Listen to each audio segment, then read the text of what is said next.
Friends మరొక కేంద్ర ప్రభుత్వ ఉద్యోగంతో మేము ముందుకొచ్చాను. అప్లికేషన్ అనేది మనకి 27వ తేదీ స్టార్ట్ కావడం జరిగింది. నెక్స్ట్ మంత్ 23 వరకు అయితే ఉంటుందండి. అప్లై కానీ చేసుకున్నట్లయితే ఇక్కడ స్టార్టింగ్ సాలరీ 40,000 వరకు ఇక్కడ మీకు ఇస్తారండి.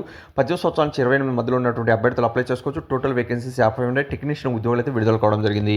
ఇక్కడ 10th ఐటీఐ అలానే ఏఎన్ఎం మనకు ఆ తర్వాతగా డిప్లొమా చేసిన అభ్యర్థులు ప్రతి ఒక్కరు కూడా ఇక్కడ మీకు జాబ్స్ ఉన్నాయి. చాలా రకాలుగా జాబ్స్ అయితే ఉన్నాయండి. ఇందులో ఎస్సీ ఎస్టీ వాళ్ళకి అలానే మనకు ఫిజికల్ హ్యాండిక్యాప్స్కి అలానే మనకు ఫీమేల్స్కి ఎటువంటి అప్లికేషన్ ఫీజు లేదు. ఇక్కడ మీరు అప్లై కానీ చేసుకున్నట్లయితే పర్మనెంట్ ఉద్యోగం అయితే పొందవచ్చండి. ఓకే, దీనికి సంబంధించిన ఫుల్ పీడిఎఫ్ కావాలనుకుంటే మీరు కింద డిస్క్రిప్షన్లో కామెంట్స్ బాక్స్లో కూడా లింక్ ఇస్తాను. అలానే మన ఛానల్ పేరు మీద క్లిక్ చేస్తే మీకు బయోలో కూడా లింక్ ఉంటుంది. ఇప్పుడు గూగుల్ నుంచి ఎలా డౌన్లోడ్ చేసుకోవాలి చెక్ చేసినట్లయితే ఈ నోటిఫికేషన్ మీరు పొందాలనుకుంటే మీ మొబైల్ ఉన్నటువంటి గూగుల్ ఓపెన్ చేయండి. అందులో తెలుగు జాబ్స్ పాయింట్ సెర్చ్ చేయండి. సెర్చ్ చేసిన టాప్లో మీకు తెలుగు జాబ్ పాయింట్.com అనేది ఓపెన్ అవుతుంది. దీని మీద క్లిక్ చేయండి.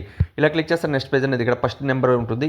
దీని మీద క్లిక్ చేసి పూర్తిగా మీరు రీడౌట్ చేసుకోవచ్చు. ఇక్కడ పూర్తి మ్యాటర్ అనేది ఇక్కడ మీకు టోటల్ డీటెయిల్ అనేది కూడా ఇవ్వడం జరిగింది. చెక్ చేసి అర్హులైతే మాత్రం వెంటనే అప్లై అనేది చేసుకోండి. ఇంకేదైనా వీడియోలో మీకు డౌట్ ఉన్నా కూడా కామెంట్స్ అని తెలియజేయండి. 100% జెన్యూన్ జాబ్ అప్డేట్ రెగ్యులర్గా మీ మొబైల్లో ఫ్రీగా పొందాలనుకుంటే ఛానల్ సబ్స్క్రైబ్ చేసుకోండి. Thank you. వీడియో లాస్ట్ చూసేందుకు మరొక వీడియోతో మేము ముందుకు వస్తాం.